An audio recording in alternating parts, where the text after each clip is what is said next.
La lluvia había comenzado a caer 3 días antes del hallazgo, una llovizna persistente que convertía las calles de Valparaíso en espejos oscuros donde se reflejaban las luces de neón de los bares cerrados. Era octubre de 1987 y la ciudad portuaria chilena parecía suspendida entre dos épocas, la dictadura agonizante y un futuro incierto que nadie se atrevía a imaginar en voz alta. En el Cerro Alegre, las casas victorianas pintadas de colores pastel lucían desteñidas bajo el cielo plomizo, como recuerdos que se desvanecen. Marcelo Ibáñez tenía 42 años y una rutina tan precisa que los vecinos ajustaban sus relojes según sus movimientos. Cada mañana, exactamente a las 6:15, salía de su casa en el pasaje Gálvez, una escalera empinada flanqueada por muros de piedra cubiertos de musgo. Caminaba hasta la panadería del señor Rojas, compraba 2 marraquetas y un sobre de leche en polvo y regresaba por el mismo camino. Los domingos agregaba el diario El Mercurio a su compra. Nunca variaba. Nunca se detenía a conversar más allá de un saludo cortés. Era un hombre de constitución delgada, con lentes de marco grueso que constantemente se deslizaban por su nariz afilada y dedos manchados de tinta que revelaban su oficio. Marcelo era tipógrafo en una pequeña imprenta del Plan, La Estrella del Mar, donde se imprimían volantes, tarjetas de matrimonio y ocasionalmente, en los tiempos de mayor tensión política, panfletos clandestinos que circulaban en las sombras. Vivía solo desde hacía 15 años, desde que su esposa Eliana había muerto en circunstancias que él nunca discutía. Los vecinos más antiguos recordaban vagamente un accidente doméstico, una caída por las escaleras, pero nadie había presenciado nada. Marcelo se había replegado sobre sí mismo después de aquello, convirtiéndose en una figura espectral que habitaba su casa como quien habita una cripta.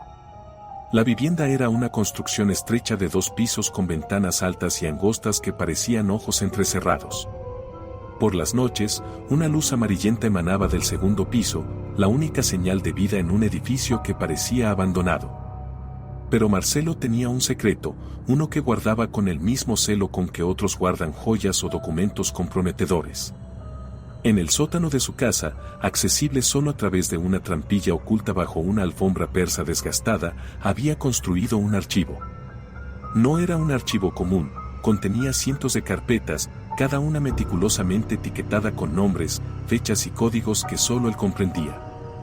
Dentro de esas carpetas había recortes de periódicos, fotografías, cartas manuscritas, pequeños objetos envueltos en papel de seda. Eran fragmentos de vidas interrumpidas, testimonios de dolor que Marcelo había recopilado durante más de una década. Coleccionaba tragedias. Cada vez que leía sobre un accidente fatal, un suicidio, una desaparición misteriosa, Marcelo investigaba. Visitaba a las familias bajo pretextos variados, condolencias tardías, investigaciones para artículos que nunca se publicaban, simple curiosidad de un vecino solidario. Tomaba notas mentales, robaba fotografías de los altares improvisados, guardaba cartas de despedidas y lograba acceso a ellas. En su sótano, reconstruía las últimas horas de personas que nunca había conocido, trazaba líneas temporales en las paredes, conectaba eventos como un detective obsesionado. Pero Marcelo no buscaba resolver crímenes. Buscaba algo más oscuro, comprender el momento exacto en que la vida se quiebra, capturar ese instante de transición entre la existencia y la nada. Había comenzado después de Eliana. Al principio fue un intento de entender su propia pérdida, pero rápidamente se transformó en adicción. Cada nueva carpeta era un ritual, cada nueva historia un bálsamo para su vacío. Se sentaba durante horas en su sótano, rodeado de fotografías de rostros muertos, y sentía algo parecido a la compañía. En las paredes húmedas del sótano había pegado frases extraídas de cartas de suicidio: no encuentro razón para continuar, perdóname por no ser lo suficientemente fuerte, en algún lugar debe haber paz. Las leía en voz baja, como oraciones. La única persona que sospechaba algo era Teresa Molina, su vecina de al lado, una mujer de 60 años que había criado 5 hijos sola y desarrollado un sexto sentido para detectar anomalías en su entorno. Teresa había notado que Marcelo salía ocasionalmente en las noches, siempre con un maletín negro bajo el brazo, y regresaba horas después con expresión ausente. Una vez lo había visto parado frente a la casa de los Córdoba, donde el hijo menor se había ahorcado 2 semanas atrás, observando las ventanas con una intensidad que le erizó la piel. Cuando Teresa le preguntó qué hacía allí, Marcelo le respondió con una sonrisa triste, solo recordando. Ella no insistió, pero desde entonces mantenía distancia. En la imprenta, Marcelo era eficiente y callado.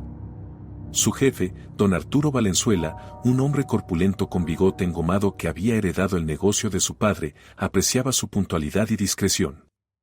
La Estrella del Mar ocupaba un local sombrío en calle Errázuriz, con maquinarias antiguas que producían un estruendo rítmico que ahogaba cualquier conversación. Marcelo trabajaba en la parte trasera, componiendo textos letra por letra en las planchas de plomo, un oficio en extinción que él ejercía con reverencia casi religiosa. Durante los descansos, se sentaba en una esquina con un termo de té negro y un cuaderno de tapas de cuero donde escribía. Sus compañeros asumían que eran pensamientos personales o poemas y nadie pedía leerlos. En realidad, Marcelo transcribía fragmentos de las cartas y diarios que había robado, reescribiéndolos para preservar la esencia del dolor ajeno. Había otro elemento en su rutina que nadie conocía. Los martes y jueves, después del trabajo, Marcelo caminaba hasta el cementerio N Grados 2, en el Cerro Panteón. Se quedaba allí hasta que caía la oscuridad, deambulando entre las tumbas antiguas, deteniéndose frente a las que mostraban signos de abandono. Tomaba fotografías con una cámara Kodak que siempre llevaba consigo. No fotografiaba las lápidas directamente, sino los detalles, flores marchitas, nombres erosionados por la lluvia, estatuas de ángeles con las alas rotas. Esas fotografías también terminaban en su archivo, organizadas por fecha de visita. En su mente, estaba documentando el olvido, el proceso mediante el cual los muertos desaparecían 2 veces, primero del mundo de los vivos, luego de la memoria colectiva. Pero en octubre de 1987, algo cambió. Marcelo había leído sobre la desaparición de una joven estudiante, Verónica Sanhueza, de 19 años, quien había salido de su casa en Viña del Mar una tarde de septiembre y nunca regresó. Su fotografía apareció en los diarios, una muchacha de rostro ovalado, cabello oscuro hasta los hombros, sonrisa tímida. Algo en esa imagen perturbó a Marcelo de manera visceral. Le recordaba a alguien, aunque no podía precisar a quién. Durante días, la fotografía de Verónica lo persiguió. La recortó del diario y la colocó en una carpeta nueva, pero no fue suficiente. Comenzó a investigar activamente, algo que nunca había hecho antes. Visitó a la familia Sanhueza, presentándose como periodista freelance. La madre, una mujer consumida por la angustia, le mostró la habitación intacta de Verónica, sus cuadernos universitarios, su diario íntimo. Marcelo no robó nada esa vez. No pudo. La madre de Verónica le había confiado el diario para que lo leyera y entendiera quién era su hija. Esa noche, en su sótano, Marcelo leyó cada página con manos temblorosas. Verónica escribía sobre sus sueños de ser periodista, sobre un profesor que la intimidaba, sobre un novio que la había dejado y la depresión subsecuente. En la última entrada, fechada el día de su desaparición, había una sola línea: voy a encontrar las respuestas que necesito, aunque tenga que caminar hasta el fin del mundo. Por primera vez en años, Marcelo sintió algo que no era fascinación mórbida. Sintió miedo. Miedo de que Verónica estuviera muerta. Miedo de que estuviera viva y sufriendo. Miedo de sí mismo, de lo que se había convertido. Devolvió el diario a la familia 2 días después, mintiendo que no había encontrado nada útil. Pero la imagen de Verónica no lo abandonó. Se sentaba en su sótano, rodeado de sus carpetas de muerte, y por primera vez se preguntó qué estaba haciendo realmente. ¿Era acaso otro tipo de asesino, uno que mataba a los muertos por segunda vez al convertirlos en objetos de estudio? La lluvia seguía cayendo cuando, la madrugada del 23 de octubre, Teresa Molina escuchó un grito ahogado proveniente de la casa de Marcelo. Era pasada la 1 de la mañana. Se asomó por la ventana, pero todo parecía normal, la luz amarillenta en el segundo piso, las cortinas cerradas. Volvió a la cama, atribuyendo el sonido al viento o a su imaginación. A las 6:15 de la mañana, Marcelo no salió a comprar pan. A las 7, tampoco. A las 8, Teresa llamó a la puerta. Nadie respondió. Algo terrible estaba gestándose en el silencio de esa casa, algo que conectaba el archivo secreto de Marcelo con la desaparición de Verónica Sanhueza de maneras que nadie podía imaginar. La ciudad continuaba su rutina indiferente mientras, en el pasaje Gálvez, el secreto de Marcelo Ibáñez estaba a punto de revelarse de la forma más oscura posible. Fue don Arturo Valenzuela quien finalmente alertó a las autoridades. Cuando Marcelo no apareció en la imprenta por tercer día consecutivo, algo inusual para un hombre cuya puntualidad era legendaria, decidió ir personalmente a su casa. Eran las 4 de la tarde del 26 de octubre y la llovizna había dado paso a una niebla espesa que descendía desde los cerros como una mortaja. Don Arturo subió trabajosamente las escaleras del pasaje Gálvez, su respiración agitada formando nubecillas blancas en el aire frío. La puerta de la casa de Marcelo estaba entreabierta. Ese detalle le heló la sangre antes incluso de entrar. Marcelo era obsesivamente cuidadoso con los cerrojos y candados. Don Arturo empujó la puerta con la punta del zapato, llamándolo por su nombre. El silencio que le respondió tenía textura, una cualidad densa y viciada. El olor llegó un momento después, dulzón, orgánico, inconfundible. Don Arturo había servido en la guerra de Corea en su juventud. Reconocía el olor de la muerte. Avanzó por el pasillo estrecho, las tablas del suelo crujiendo bajo sus pies. La sala de estar parecía intacta, muebles antiguos cubiertos por sábanas blancas, un reloj de péndulo detenido a las 3:17, estanterías repletas de libros con lomos desgastados. Todo estaba en orden, meticulosamente organizado, excepto por un detalle que don Arturo notó solo al segundo vistazo: había fotografías esparcidas en el sofá. Decenas de ellas, en blanco y negro, mostrando tumbas, flores marchitas, nombres en lápidas. Se acercó, perturbado. ¿Por qué Marcelo tenía estas imágenes? Subió las escaleras hacia el segundo piso, donde la luz amarillenta que los vecinos siempre veían provenía de un velador junto a la cama. La habitación estaba vacía. La cama, perfectamente tendida. Sobre la mesita de noche había un vaso de agua, una pila de libros y una fotografía enmarcada de una mujer joven que don Arturo no reconoció. Debía ser Eliana, la esposa muerta. Algo en la expresión de la mujer en la foto era extraño, como si estuviera conteniendo el aliento. El olor se intensificaba. Venía de abajo. Don Arturo regresó a la planta baja y entonces lo vio. En una esquina de la sala de estar, parcialmente oculta bajo la alfombra persa, había una trampilla de madera. Estaba abierta. Una escalera descendía hacia la oscuridad. Don Arturo sintió el impulso de salir corriendo, de llamar a la policía sin bajar, pero algo más fuerte lo impulsó hacia adelante. Necesitaba saber. Descendió lentamente, tanteando los peldaños con cuidado. La escalera gemía. Al llegar al sótano, buscó a tientas un interruptor y encontró una cadena colgante. Tiró de ella. La luz de una bombilla desnuda reveló una escena que don Arturo recordaría con horror el resto de su vida. El cuerpo de Marcelo Ibáñez colgaba de una viga en el centro del sótano. Había usado su propio cinturón.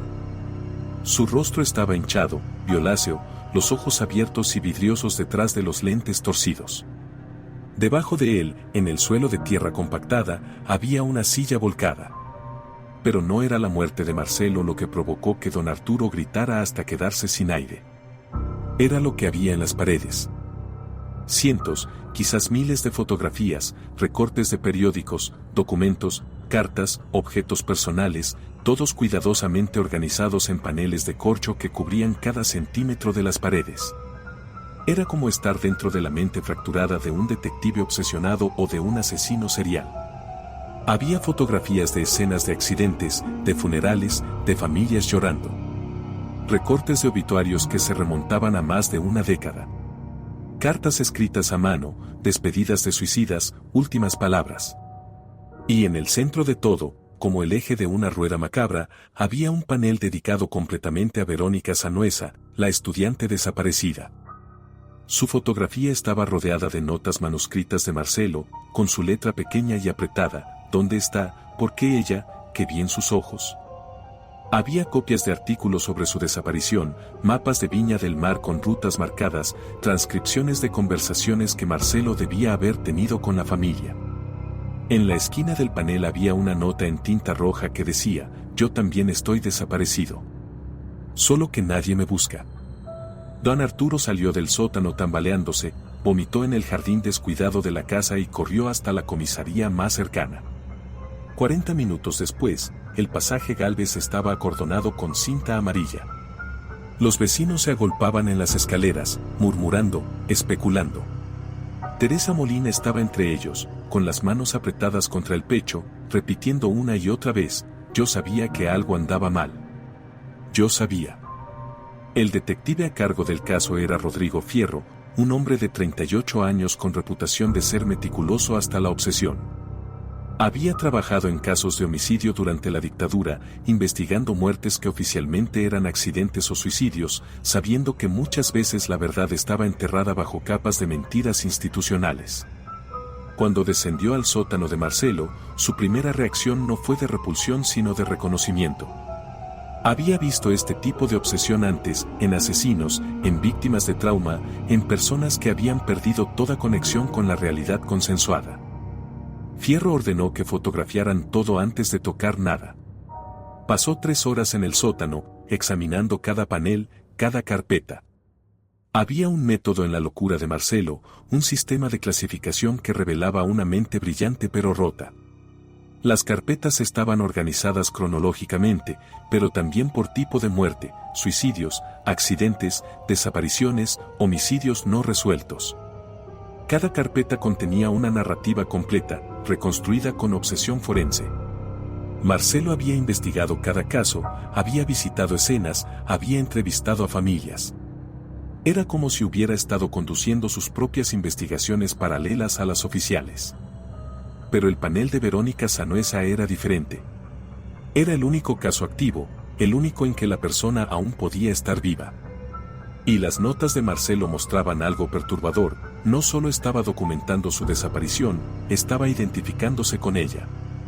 Había escrito en los márgenes: «Ella entendía que el mundo es una tumba, buscaba la misma respuesta que yo, si la encuentro, tal vez me encuentre a mí mismo». Fierro descubrió otra cosa: en una caja de metal bajo el escritorio de Marcelo había objetos que claramente habían sido robados. Un reloj de bolsillo que, según las etiquetas, había pertenecido a un hombre que se suicidó en 1982. Un pañuelo bordado de una mujer atropellada en 1985. Una carta de despedida original, no una copia, de un adolescente que se lanzó del acantilado en 1984. Marcelo era un ladrón de recuerdos, un profanador de duelo. La autopsia preliminar confirmó el suicidio. Marcelo se había ahorcado aproximadamente 72 horas antes del hallazgo, lo que coincidía con el grito que Teresa había escuchado en la madrugada.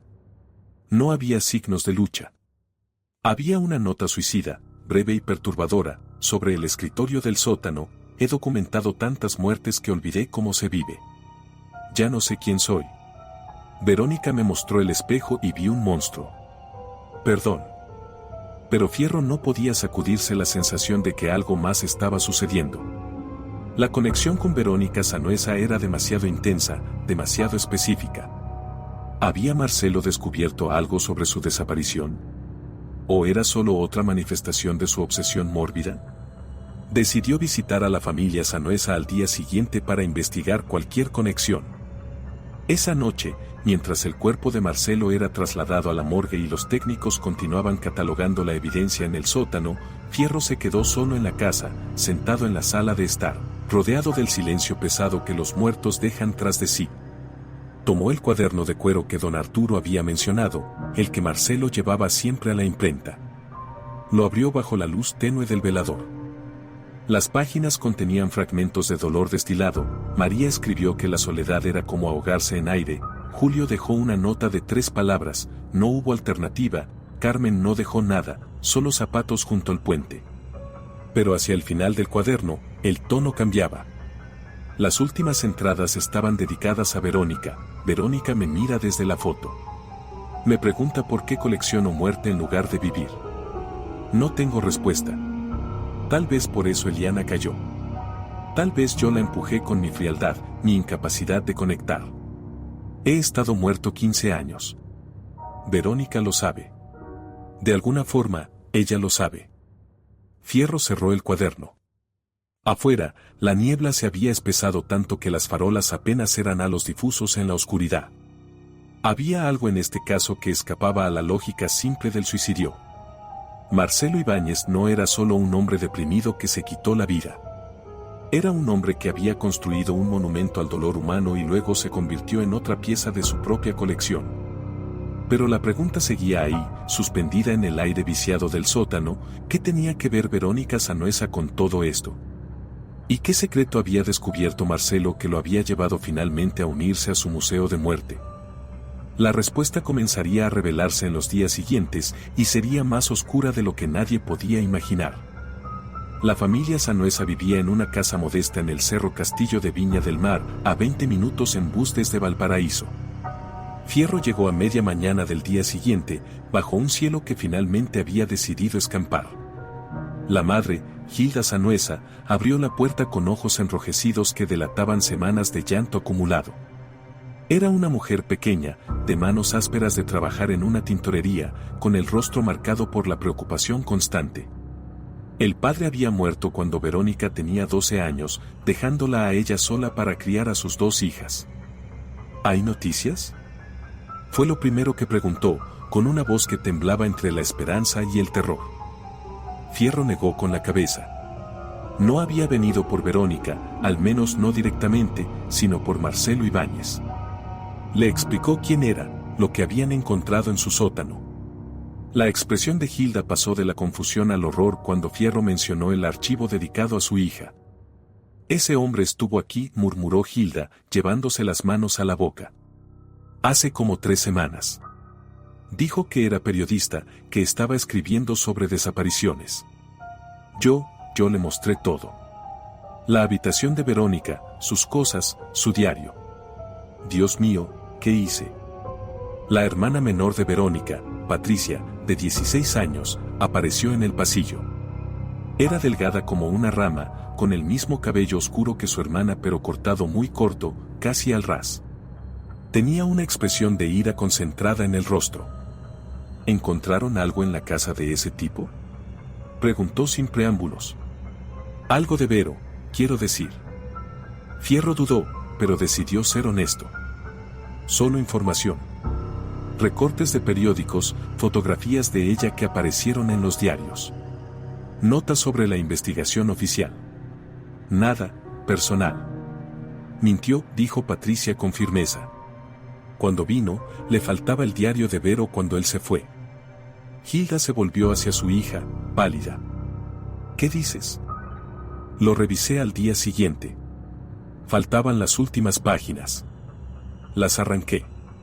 Iba a decirte, pero estabas tan mal que no quise preocuparte más. Fierro sintió un escalofrío. Marcelo había robado parte del diario de Verónica. Esas páginas no estaban en el sótano, él había revisado cada carpeta. ¿Dónde estaban? Le pidió a Hilda que le mostrara la habitación de Verónica. Era pequeña, pintada de azul claro, con un escritorio junto a la ventana que daba a una vista parcial del océano. Los cuadernos universitarios estaban apilados prolijamente, libros de periodismo, novelas de García Márquez y Cortázar. En las paredes había afiches de bandas de rock, The Cure, Soda Stereo, The Smiths. En un rincón había una cámara Nikon, antigua pero bien cuidada. Le gustaba tomar fotos, explicó Hilda, siguiendo la mirada de Fierro. Decía que quería ser fotoperiodista, documentar la realidad que nadie quería ver. Fierro tomó la cámara. Había un rollo dentro, a medio usar. Lo extrajo con cuidado y lo guardó en una bolsa de evidencia. Preguntó si podía revisar lo que quedaba del diario. Hilda se lo entregó con manos temblorosas.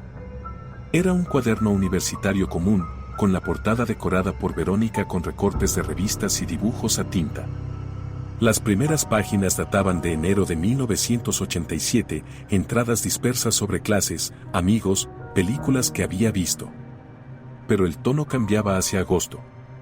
Verónica escribía sobre un profesor de periodismo, Raúl Ugarte, que la había seleccionado para un proyecto especial de investigación.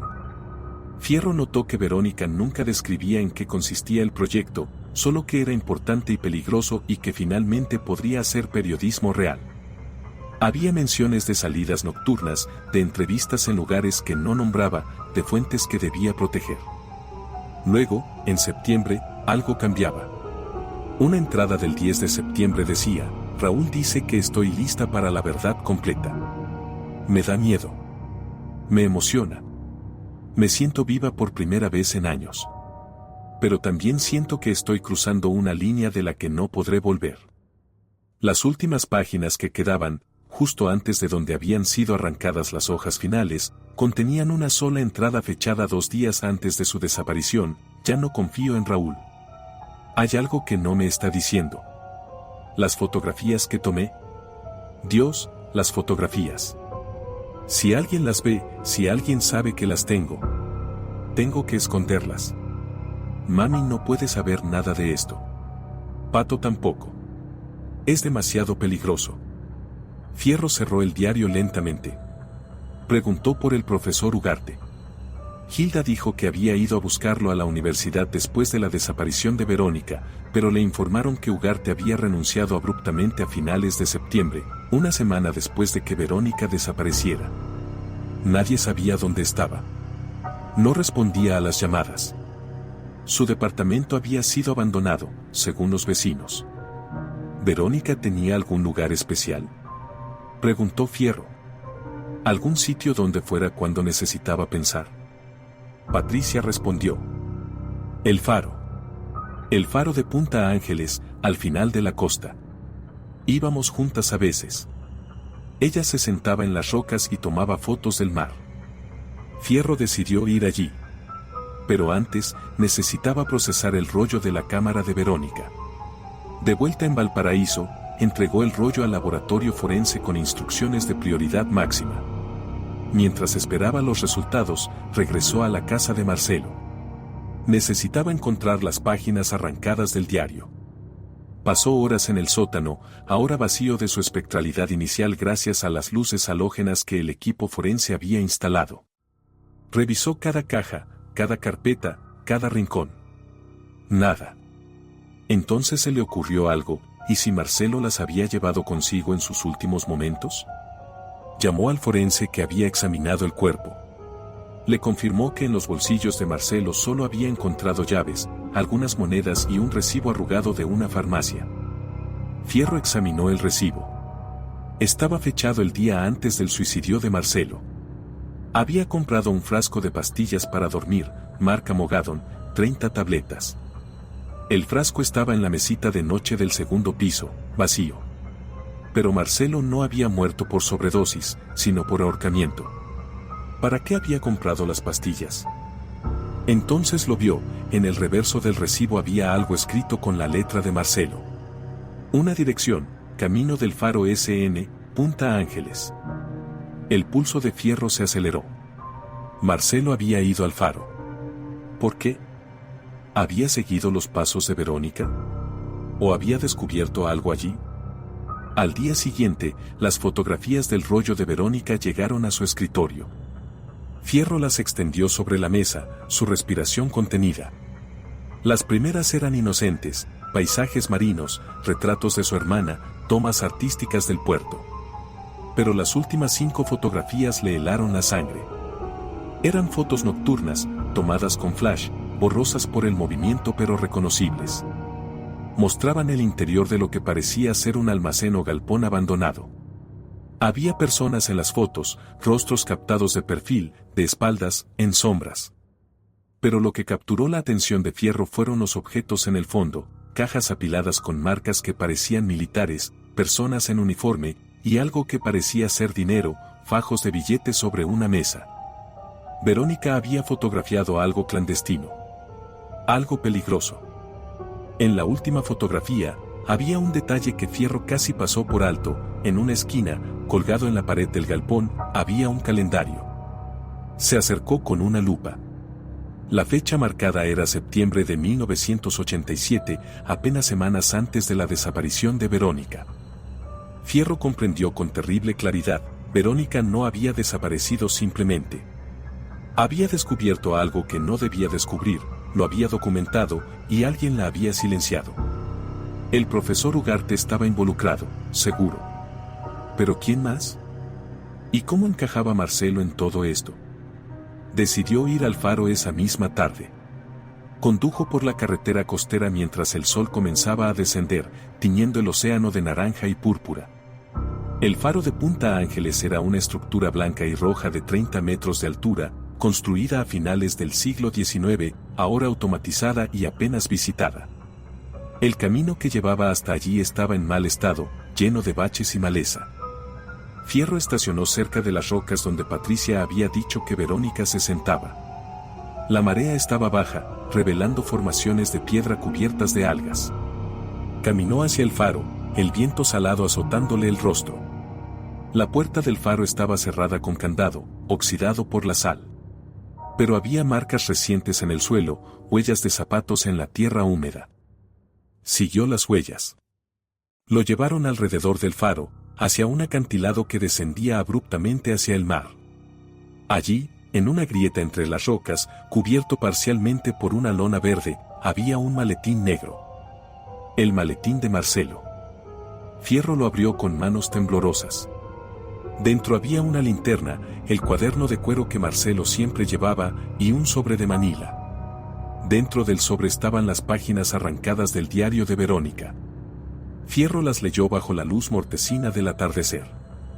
La primera página decía: Raúl me llevó al galpón anoche. Vi cosas que nunca debí ver. Armas. Dinero. Hombres en uniformes sin identificación. Escuché conversaciones sobre envíos, sobre limpieza, sobre contratos. Tomé fotos. No sé si fue lo correcto. Raúl dice que esto es periodismo de verdad, que estamos exponiendo algo importante. Pero tengo miedo. Uno de los hombres me vio. Me miró a los ojos.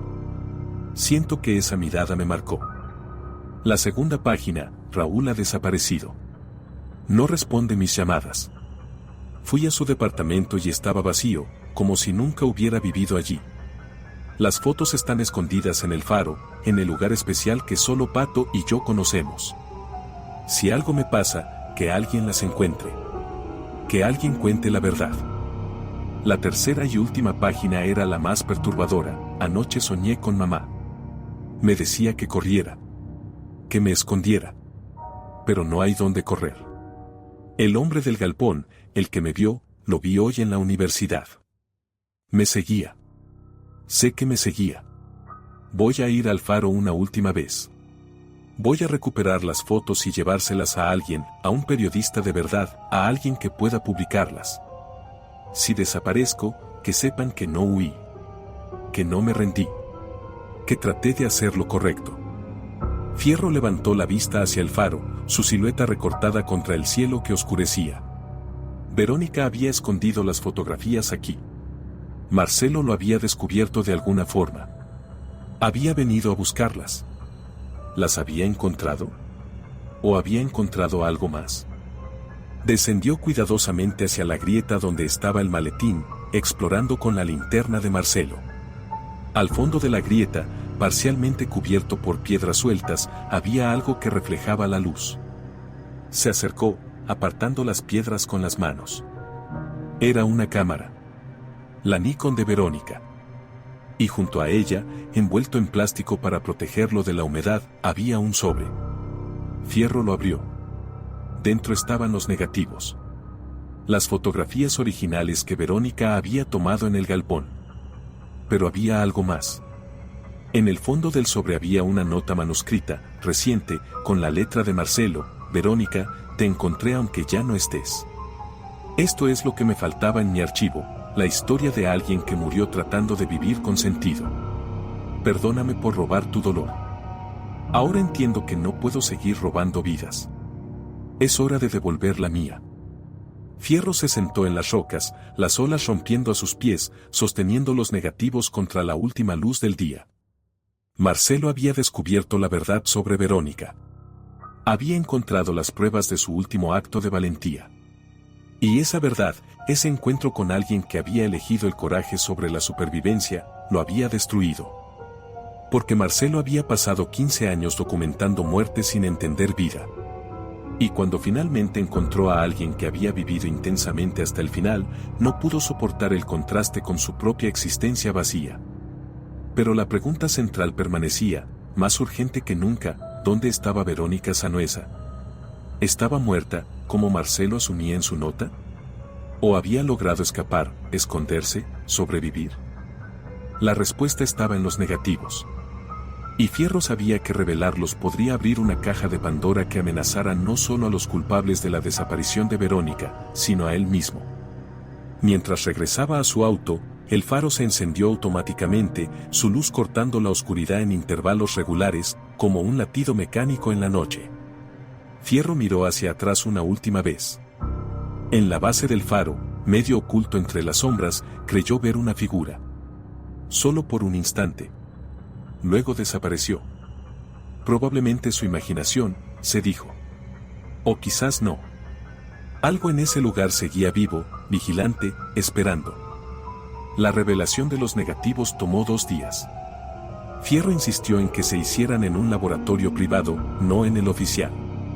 No confiaba en nadie del departamento, no todavía, no con lo que sospechaba que mostraban esas fotografías. Contrató a un fotógrafo jubilado, Enrique Matus, que había trabajado para la prensa durante décadas y sabía cómo manejar material sensible. Matus trabajó en su cuarto oscuro improvisado en el sótano de su casa en el Cerro Concepción, mientras Fierro esperaba arriba, bebiendo café negro que sabía a metal. Cuando Matus subió con las copias, su rostro estaba pálido. Esto es peor de lo que imaginaba, dijo simplemente, extendiendo las fotografías sobre la mesa de la cocina. Fierro las examinó una por una. Eran 12 imágenes en total, más nítidas que las del rollo procesado anteriormente. Mostraban claramente el interior del galpón que Verónica había mencionado en su diario. En las primeras fotos se veían cajas de municiones con marcas del ejército, armas de asalto apiladas contra las paredes, fajos de dólares estadounidenses en maletas abiertas. Pero las siguientes fotografías eran más reveladoras, mostraban rostros. Fierro reconoció a 3 de ellos. Uno era un teniente coronel del ejército, Ramiro Núñez, conocido por su participación en operaciones de inteligencia durante los años más duros de la dictadura. Otro era un empresario local, Sergio Mancilla, dueño de una cadena de tiendas que había prosperado misteriosamente durante la década pasada. El tercero hizo que el estómago de Fierro se contrajera, era el capitán Jorge Salinas, quien trabajaba en la misma comisaría donde Fierro tenía su oficina, encargado de asuntos especiales. Verónica había fotografiado una red de corrupción que conectaba militares, empresarios y policías. Y el profesor Raúl Ugarte, de alguna forma, estaba vinculado a todo esto, ya sea como cómplice o como investigador que había llevado a su estudiante demasiado lejos. ¿Qué vas a hacer con esto?, preguntó Matus, encendiendo un cigarrillo con manos que temblaban ligeramente. Fierro guardó las fotografías en un sobre. Primero necesito saber si Verónica está viva. Después veremos. Pero sabía que las posibilidades de que Verónica siguiera viva eran casi nulas. Cuando descubres algo así, cuando fotografías a personas así, no desapareces. Te desaparecen. Fierro pasó los siguientes días investigando discretamente. Habló con informantes en los bajos fondos de Valparaíso, con prostitutas que trabajaban cerca del puerto, con vendedores callejeros que veían todo pero no decían nada a menos que les pagaras. Nadie sabía nada concreto sobre Verónica, pero varios mencionaron rumores de limpieza a finales de septiembre, personas que habían desaparecido, cuerpos encontrados en el mar, accidentes convenientes. Buscó información sobre Raúl Ugarte. Era más difícil de rastrear. El profesor había borrado eficientemente su rastro, había vaciado su cuenta bancaria el 28 de septiembre, 2 días después de la desaparición de Verónica, y había cruzado a Argentina por un paso fronterizo en el sur. Después de eso, nada. Fierro solicitó ayuda de contactos en Buenos Aires, pero fue infructuoso. Ugarte se había esfumado. O estaba escondido. O estaba muerto también. Una noche, mientras revisaba por enésima vez el archivo de Marcelo, Fierro encontró algo que había pasado por alto. En una de las cajas del sótano había una carpeta sin etiquetar, escondida bajo otras. La abrió. Dentro había recortes de periódicos sobre la muerte de Eliana Ibáñez, la esposa de Marcelo. Los artículos eran breves: mujer muere tras caída en escaleras, accidente doméstico cobra vida en Cerro Alegre. Fechados en abril de 1972. Pero debajo de los recortes había un documento más perturbador, un reporte médico forense de la época. Fierro lo leyó con creciente horror. El médico que había examinado el cuerpo de Eliana había notado inconsistencias entre las heridas y la supuesta caída. Había moretones en las muñecas que sugerían que había sido sujetada. Había un golpe en la base del cráneo que no concordaba con el ángulo de las escaleras. El médico había recomendado investigación adicional. Pero no había seguimiento. El caso se había cerrado como accidente. Fierro verificó quién era el detective a cargo en 1972. Su nombre le produjo un escalofrío: Jorge Salinas. El mismo capitán que ahora estaba en su comisaría, el mismo que aparecía en las fotografías de Verónica. Salinas había cerrado la investigación sobre la muerte de Eliana. ¿Por qué? ¿Qué relación había tenido con Marcelo? ¿O acaso Marcelo simplemente había tenido suerte de que el detective asignado fuera corrupto y poco interesado en profundizar? Fierro decidió confrontar directamente a Salinas. Era arriesgado, quizás suicida, pero necesitaba respuestas. A la mañana siguiente, fue a su oficina. Salinas era un hombre corpulento de 50 y pocos años, con cabello gris peinado hacia atrás y un bigote espeso que le daba aspecto de villano de telenovela. Recibió a Fierro con una sonrisa que no llegaba a sus ojos. «Fierro, ¿qué te trae por aquí?», preguntó, señalando una silla frente a su escritorio. Fierro se sentó, estudiando al hombre. Decidió ir directo al grano. «Estoy investigando la muerte de Marcelo Ibáñez. Encontré que tú estuviste a cargo de la investigación de la muerte de su esposa en el 72. La sonrisa de Salinas se congeló por un microsegundo antes de recuperarse. «Así, recuerdo ese caso. Fue un accidente». «¿Por qué lo preguntas?». «Porque el reporte forense sugería otra cosa. Y porque Ibáñez tenía un archivo extenso sobre muertes y desapariciones. Incluida la de Verónica Sanhueza». Salinas se reclinó en su silla, los ojos entrecerrados. «La estudiante desaparecida. Triste historia. Pero no veo la conexión». Fierro puso una de las fotografías de Verónica sobre el escritorio. La que mostraba claramente el rostro de Salinas en el galpón. «Esta es la conexión». El silencio que siguió era denso como el cemento. Salinas miró la fotografía sin tocarla, sin cambiar su expresión. Finalmente habló, su voz controlada pero con un filo amenazante. «Fierro, eres un buen detective. No tan bueno como crees, pero bueno. Así que déjame darte un consejo: hay casos que se investigan y hay casos que se olvidan. Este es del segundo tipo. La chica se metió donde no debía. El tipógrafo estaba loco. Fin de la historia». «¿Dónde está ella?», preguntó Fierro, manteniéndose firme aunque sentía el sudor bajando por su espalda. Salinas se levantó, caminó hacia la ventana, dándole la espalda a Fierro. «En el mar, probablemente. Donde van todos los que hacen demasiadas preguntas». «¿Quieres unirte a ella?». No era una pregunta retórica. Era una amenaza directa. Fierro se levantó, recuperó la fotografía. «Tengo copias», mintió. «En lugares seguros. Si algo me pasa». Salinas se volvió, su expresión ahora claramente hostil. «Entonces más te vale cuidarte mucho. Y quemar esas copias. Porque la gente que está en esa foto no son solo yo. Son personas con mucho poder. Y tú eres prescindible». Fierro salió de la oficina con las piernas temblorosas. Había confirmado sus sospechas, pero ahora estaba en peligro real. Necesitaba mover rápido. Decidió hacer dos cosas: primero, enviar copias de las fotografías a un periodista de confianza en Santiago, alguien fuera del alcance inmediato de Salinas y sus aliados. Segundo, encontrar a Teresa Molina, la vecina de Marcelo. Ella había dicho que sabía que algo andaba mal. Quizás había visto u oído algo relevante. Encontró a Teresa en su casa, preparando cazuela para el almuerzo.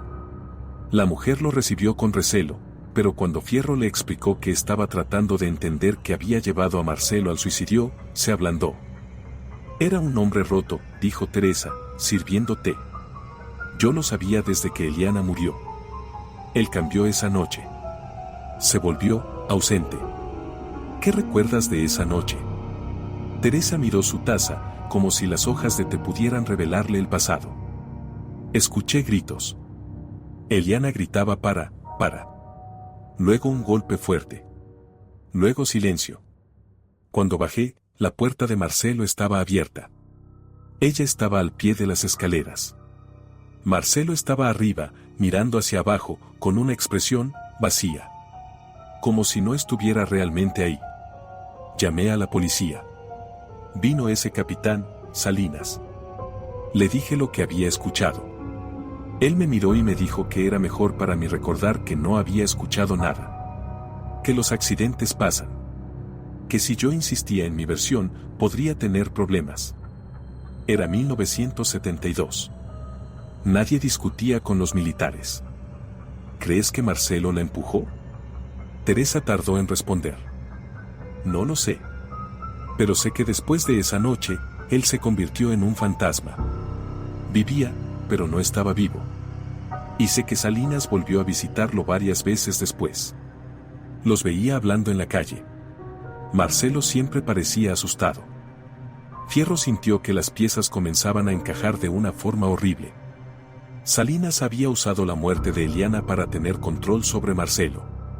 Lo había chantajeado de alguna forma. ¿Para qué? ¿Qué podía ofrecerle un simple tipógrafo? Entonces recordó, Marcelo trabajaba en una imprenta. Una imprenta que ocasionalmente imprimía material clandestino. Documentos falsos. Panfletos. Cosas que alguien como Salinas podría necesitar para operaciones encubiertas. Marcelo había sido cómplice involuntario. Atrapado por su culpa, real o imaginada, sobre la muerte de Eliana. Usado por Salinas durante años. Y cuando descubrió la historia de Verónica, cuando encontró en ella un espejo de su propia complicidad, no pudo soportarlo. El teléfono de Fierro sonó. Era Matus, el fotógrafo. Fierro, tienes que venir. Ahora. ¿Qué pasa? Alguien entró en mi casa. Buscaban algo. Destrozaron mi cuarto oscuro. Encontraron las fotos originales. Las quemaron. Fierro sintió que el piso se movía bajo sus pies. ¿Estás bien? Sí, no estaba aquí. Pero Fierro, dejaron un mensaje. En la pared. Dice, la chica está donde las olas la llevaron. Tú puedes elegir otro destino. Colgó. Fierro se quedó mirando el teléfono. Se estaban moviendo rápido. Salinas y quien fuera que estuviera detrás de él habían rastreado las fotografías. Ahora sabían que Fierro era una amenaza. Tenía que tomar una decisión, seguir adelante y probablemente morir, o abandonar el caso y vivir con la culpa. Pensó en Marcelo, en su archivo de muerte, en cómo había documentado dolor sin nunca hacer nada al respecto. Pensó en Verónica, una chica de 19 años que había tenido el coraje de fotografiar la verdad sabiendo el riesgo. Pensó en Eliana, gritando para en una noche de 1972. No podía ser otro Marcelo. No podía ser otro coleccionista de tragedias. Esa noche, Fierro condujo hasta el puerto. Conocía a un marinero, Baldo, que transportaba ocasionalmente carga ilegal pero que tenía cierto código moral. Le pidió un favor, llevar un paquete a Perú, entregarlo a una dirección específica en Lima, a un periodista exiliado que Fierro conocía de años atrás. Dentro del paquete estaban las copias restantes de las fotografías de Verónica y toda la información que había recopilado. Si no tengo noticias mías en una semana, le dijo a Baldo, entrégselo. Si algo me pasa, que al menos la verdad salga. Baldo asintió, sin hacer preguntas. Fierro regresó a su apartamento. Bebió whisky barato directo de la botella, sentado en la oscuridad. Sabía que lo estaban vigilando. Probablemente habían intervenido su teléfono. Quizás ya habían decidido su destino. Pero había una última cosa que podía hacer. Una última persona con quien podía hablar. Patricia Sanhueza, la hermana de Verónica. Ella merecía saber la verdad, aunque fuera terrible. Merecía saber que su hermana había muerto luchando por algo, no huyendo de algo. Al día siguiente, volvió a Viña del Mar. Pero cuando llegó a la casa de los Sanhueza, encontró la puerta marcada con cinta policial. Un vecino le informó, Gilda Sanhueza se había suicidado la noche anterior. Pastillas. Dejó una nota diciendo que no podía seguir viviendo sin saber qué le había pasado a su hija. Patricia estaba en casa de una tía. Fierro fue allí. La encontró sentada en un sofá, con los ojos secos pero rojos de tanto llorar. Cuando lo vio, se levantó. ¿Sabe qué le pasó a mi hermana?, preguntó sin preámbulo. Fierro asintió. Le contó todo. Las fotografías, el galpón, Salinas, la red de corrupción. Le dijo que Verónica había sido asesinada casi con certeza, probablemente arrojada al mar. Le dijo que su madre había muerto sin saber que su hija era una heroína. Patricia escuchó en silencio. Cuando Fierro terminó, ella habló con una voz que era puro acero. Voy a matarlos. A todos. No, dijo Fierro. Vas a sobrevivir. Vas a vivir. Por Verónica. Por tu madre. Y algún día, cuando seas seguro, vas a contar esta historia. ¿Me lo prometes? Patricia lo miró durante un largo momento. Luego asintió, una sola vez. Fierro le entregó una copia de la nota de Marcelo, la que había encontrado en el faro. Esto lo escribió un hombre que pasó su vida documentando muerte sin vivirla. No seas como él. No dejes que esto te destruya. Esa noche, Fierro no volvió a su apartamento. Durmió en su auto, estacionado frente a la comisaría, bajo las luces de la calle. Si iban a matarlo, que lo hicieran donde todos pudieran ver. Pero no vinieron esa noche. Ni la siguiente. La espera era parte de la tortura, Fierro lo sabía. Querían que viviera con miedo, que se quebrara solo. No lo haría. No todavía. Porque la verdad, aunque enterrada, aunque ahogada en el mar, seguía existiendo. Y mientras él estuviera vivo, seguiría buscándola. Pasaron 2 semanas desde la muerte de Gilda Sanhueza. 2 semanas en las que Fierro vivió en un estado de alerta perpetua, durmiendo con un revólver bajo la almohada, variando sus rutas diarias, mirando constantemente por encima del hombro. Pero no hubo más amenazas directas. Era como si Salinas y sus aliados hubieran decidido que Fierro no era una amenaza suficiente para merecer su atención, o estaban esperando el momento adecuado. La investigación oficial sobre Marcelo Ibáñez se cerró como suicidio. El archivo del sótano fue catalogado como evidencia de trastorno psicológico severo y guardado en cajas que nadie volvería a abrir. La casa en el pasaje Gálvez fue puesta en venta por un pariente lejano que vivía en el sur. Teresa Molina se mudó a Santiago, para estar cerca de su hija. El barrio olvidó rápidamente al hombre que había sido Marcelo, como se olvidan los fantasmas cuando sale el sol. Pero Fierro no podía olvidar. Cada noche, las piezas del rompecabezas giraban en su mente, Marcelo y su obsesión con documentar muerte, Verónica y su valentía trágica, Eliana gritando en las escaleras, Salinas con su sonrisa amenazante. Todo conectado por hilos invisibles de culpa, secreto y violencia. Una tarde de noviembre, mientras revisaba por última vez los archivos antes de que fueran almacenados permanentemente, Fierro encontró algo que había pasado completamente desapercibido. En el cuaderno de cuero de Marcelo, en las últimas páginas, había una entrada que no había leído con suficiente atención antes. Estaba fechada el día de su muerte, escrita con letra temblorosa. He vivido 15 años en el infierno de mi propia creación. Documenté el dolor de otros porque no podía enfrentar el mío. Eliana murió porque yo era incapaz de amarla de verdad, porque era un cobarde que prefería sus libros y su soledad a la vida compartida. Cuando discutimos esa noche, cuando me dijo que me iba a dejar, que no podía seguir con un hombre que estaba muerto por dentro, algo en mí se quebró. No la empujé. No físicamente. Pero mis palabras la empujaron. Le dije cosas horribles. Y cuando intentó bajar las escaleras llorando, se resbaló. Cayó. Y yo me quedé arriba, mirando, sin hacer nada. Ni siquiera bajé a ayudarla inmediatamente.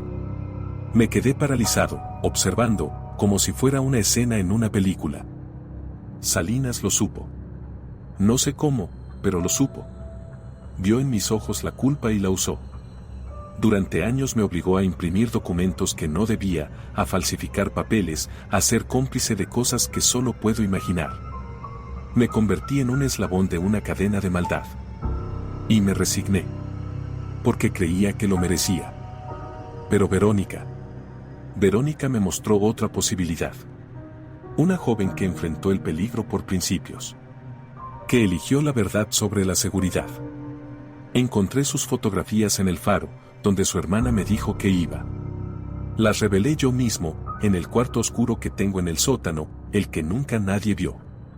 Vi lo que ella había visto. Entendí por qué la mataron. Y entendí que yo era parte del sistema que la mató. No puedo vivir con eso. No puedo seguir siendo el cronista del dolor ajeno mientras ignoro mi propia complicidad. Verónica está muerta por gente como Salinas. Eliana está muerta por alguien como yo. Y yo estoy muerto desde hace 15 años. Solo estoy haciendo oficial lo que ya era verdad. Ojalá alguien encuentre esto. Ojalá alguien haga lo que yo no pude, enfrentar la verdad sin esconderse detrás de un archivo de tragedias ajenas. Ojalá alguien viva de verdad. Fierro cerró el cuaderno lentamente. Marcelo había revelado las fotografías de Verónica en su propio cuarto oscuro. ¿Dónde estaban esas copias?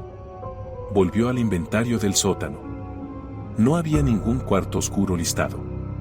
Los técnicos forenses no lo habían encontrado. Regresó a la casa en el pasaje Gálvez. Aún no había sido vendida. Convenció al agente inmobiliario de dejarlo entrar para verificar algunos detalles finales de la investigación. El sótano estaba ahora vacío, las paredes desnudas donde antes habían estado las fotografías y recortes. Fierro examinó cada rincón metódicamente. En la pared del fondo, detrás de donde había estado el escritorio de Marcelo, notó algo, una sección de la pared sonaba hueca al golpearla. Buscó el borde, encontró un panel móvil. Lo deslizó. Detrás había un espacio estrecho, apenas lo suficientemente grande para que una persona se metiera agachada. Dentro, había un cuarto oscuro improvisado, tinas de revelado, pinzas, un ampliador antiguo.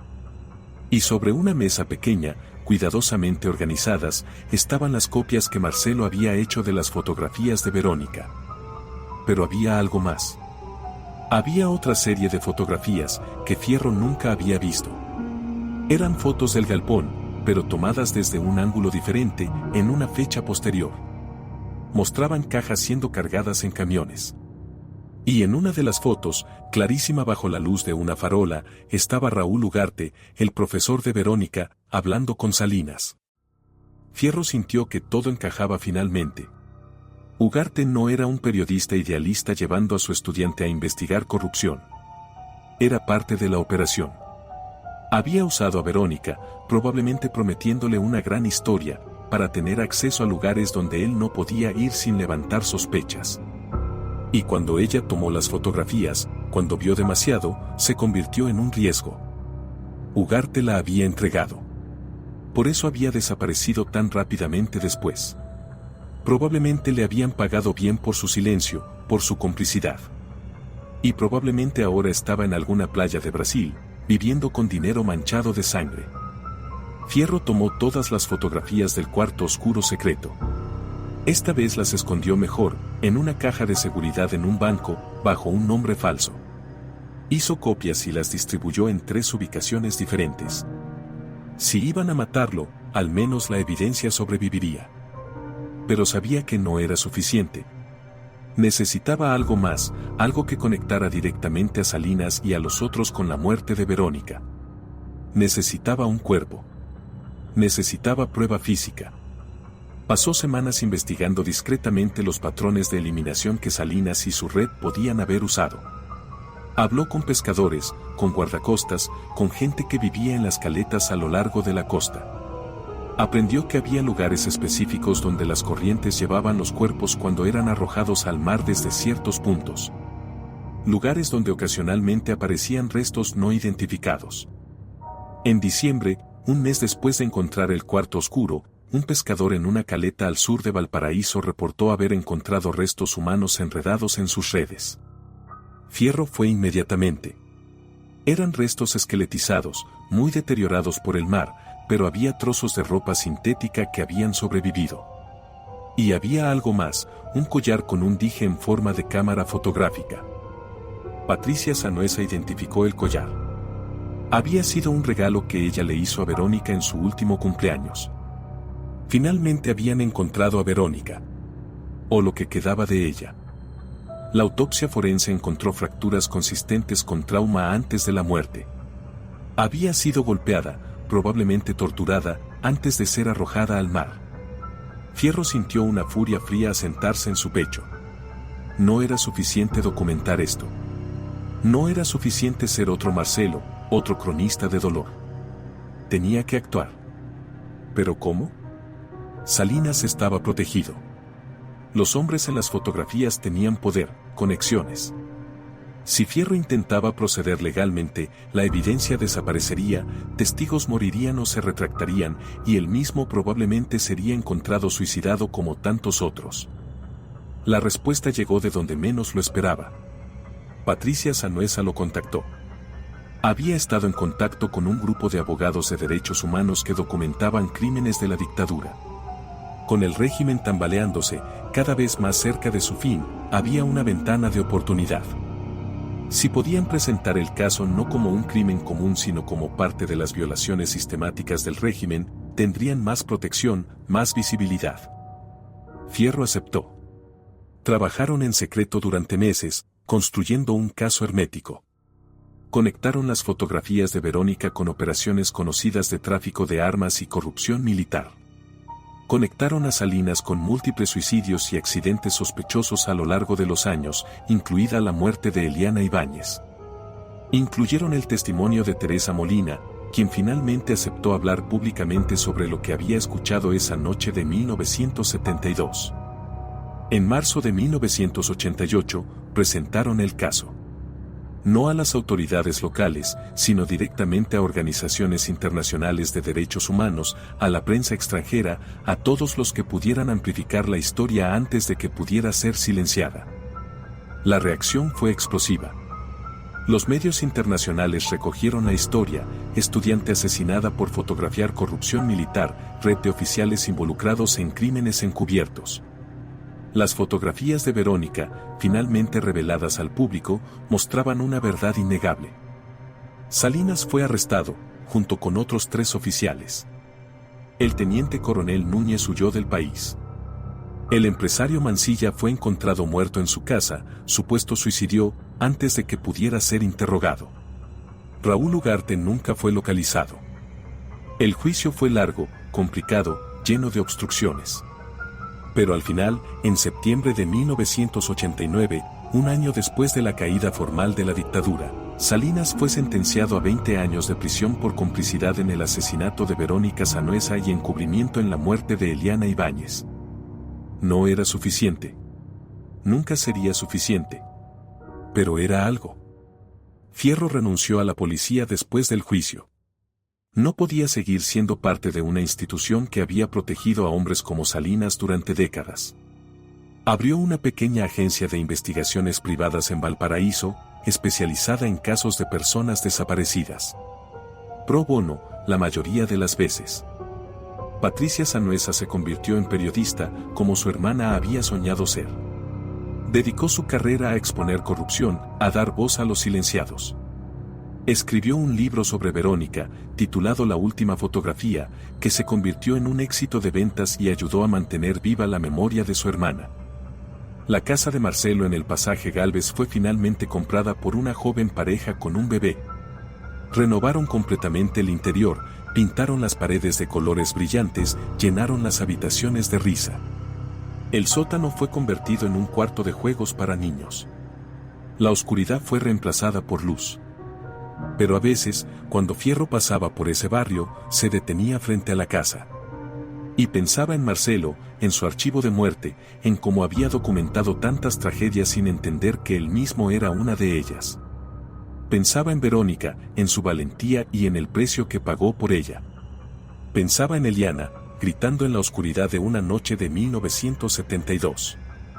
Pensaba en todos los cronistas del dolor que poblaban el mundo, personas que documentaban sufrimiento sin hacer nada para detenerlo, que observaban tragedias como si fueran espectáculos, que coleccionaban historias de muerte como quien colecciona estampillas.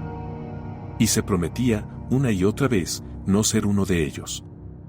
Porque la diferencia entre documentar y actuar, entre observar y participar, entre ser cronista y ser testigo, era la diferencia entre ser como Marcelo o ser como Verónica. Y Fierro sabía qué lado había elegido. En noviembre de 1992, 3 años después del juicio, Fierro recibió una carta. No tenía remitente, solo un matasellos de Mendoza, Argentina. Dentro había una fotografía y una nota breve. La fotografía mostraba a un hombre de mediana edad, delgado, con barba, sentado en la terraza de un café. Llevaba lentes de sol pero era reconocible, Raúl Ugarte. La nota decía: pensé que querría saber que algunos fantasmas nunca descansan. Algunos simplemente cambian de forma y continúan caminando entre nosotros. Un observador. Fierro estudió la fotografía durante horas. Podría haber intentado rastrear a Ugarte, podría haber movilizado contactos en Argentina, podría haber buscado justicia por ese último hilo suelto. Pero sabía que Ugarte, como tantos otros responsables de tragedias durante esos años oscuros, probablemente nunca pagaría realmente por sus crímenes. Algunos culpables escapan. Algunas heridas nunca sanan completamente. En lugar de eso, Fierro puso la fotografía en un sobre y se la envió a Patricia. Ella tenía derecho a saber. Ella decidiría qué hacer con esa información. Esa noche, Fierro salió a caminar por el puerto. Era una noche clara, inusual para Valparaíso, y las estrellas brillaban sobre el océano como fragmentos de vidrio. Se detuvo en el muelle, mirando las olas oscuras que rompían contra los pilares. Pensó en Marcelo, descendiendo a su sótano cada noche, rodeándose de muerte porque era más fácil que enfrentar la vida. Pensó en Verónica, con su cámara en mano, caminando hacia la verdad aunque supiera que probablemente la mataría. Pensó en todos los que habían sido silenciados, olvidados, convertidos en estadísticas o notas al pie en la historia de un país. Y pensó en sí mismo, en las elecciones que había hecho, en las batallas que había peleado. No había salvado a Verónica. No había podido salvar a su madre. Pero había hecho que su muerte significara algo. Había convertido su historia en testimonio en lugar de olvido. Era lo único que podía hacer. Era lo único que cualquiera podía hacer, asegurarse de que los muertos no murieran 2 veces, una vez en el cuerpo y otra en la memoria. Mientras caminaba de regreso a su apartamento, pasó por una imprenta. No era la Estrella del Mar, que había cerrado años atrás, sino una nueva, con letrero de neón. A través de la ventana vio a un joven trabajando en una prensa moderna, componiendo texto en una pantalla de computadora en lugar de con bloques de plomo. El mundo cambiaba. Las técnicas cambiaban. Pero las historias, las verdades que necesitaban ser contadas, esas permanecían. Fierro continuó caminando. En su bolsillo llevaba siempre una fotografía, la única que había guardado del archivo de Marcelo. Era la foto enmarcada que había estado en la mesita de noche de Marcelo, la de Eliana. No la foto misma, sino una que había encontrado detrás, en el mismo marco, Marcelo y Eliana juntos, jóvenes, sonriendo, en lo que parecía ser un día de campo. Antes de que todo se quebrara. La llevaba como recordatorio. De que detrás de cada tragedia hay un momento de felicidad perdida. De que las personas no son solo sus peores acciones. De que la redención, aunque a veces llegue demasiado tarde para los muertos, puede llegar aún para los vivos. y de que hay una diferencia fundamental entre documentar el dolor y sentirlo, entre observarlo y vivirlo, entre ser cronista y ser humano. Marcelo había aprendido esa diferencia demasiado tarde. Fierro estaba decidido a no cometer el mismo error. En la distancia, el faro de Punta Ángeles emitía su pulso de luz regular, cortando la oscuridad en intervalos perfectos. Como un corazón mecánico que latía por todos los que ya no podían latir. Por Verónica. Por Eliana. Por Hilda. Por todos los desaparecidos y olvidados. Fierro miró hacia el faro por última vez esa noche, luego giró hacia las luces de la ciudad. Los muertos merecían justicia. Pero los vivos merecían seguir viviendo.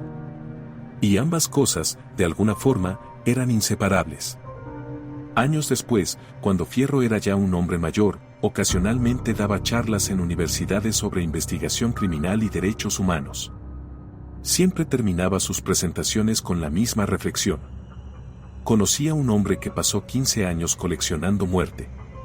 Construyó un archivo de tragedias ajenas porque era más fácil que enfrentar la suya propia. Y conocí a una joven que pasó 19 años viviendo intensamente y apenas 3 semanas documentando la verdad. Ella murió.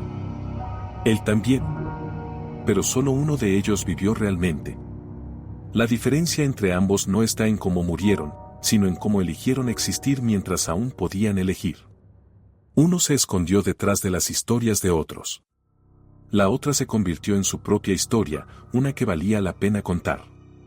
Cuando se enfrenten al dolor, a la injusticia, a la oscuridad, tendrán que elegir, ¿van a ser cronistas o testigos?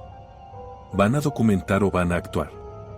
¿Van a observar desde la distancia segura del desapego o van a involucrarse con todas las consecuencias que eso implica? No hay respuesta correcta universal. Pero hay una pregunta que deben hacerse cada día: ¿están viviendo o solo registrando que otros viven y mueren?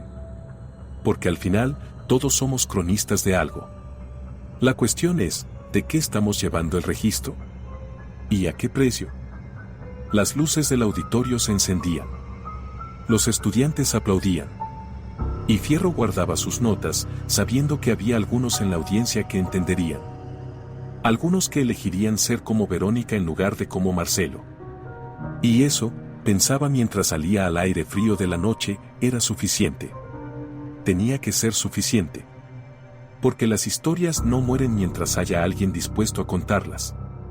Y la justicia, aunque imperfecta, aunque tardía, aunque incompleta, era mejor que el silencio. Siempre. En la ciudad de Valparaíso, en el pasaje Gálvez, la casa donde una vez vivió Marcelo Ibáñez ahora albergaba a una familia que desconocía completamente la historia de su hogar. Los niños jugaban en el sótano que había sido una cripta de obsesión. La luz entraba por las ventanas que habían permanecido cerradas durante décadas. Y en el faro de Punta Ángeles, donde Verónica había escondido sus últimas fotografías, las olas continuaban rompiendo contra las rocas, llevándose y trayendo secretos con cada marea, eternas e indiferentes al drama humano que se desarrollaba en sus orillas. Pero los que sabían, los que recordaban, mantenían encendida una luz diferente. Una luz que no era automática ni mecánica, sino intencional y humana.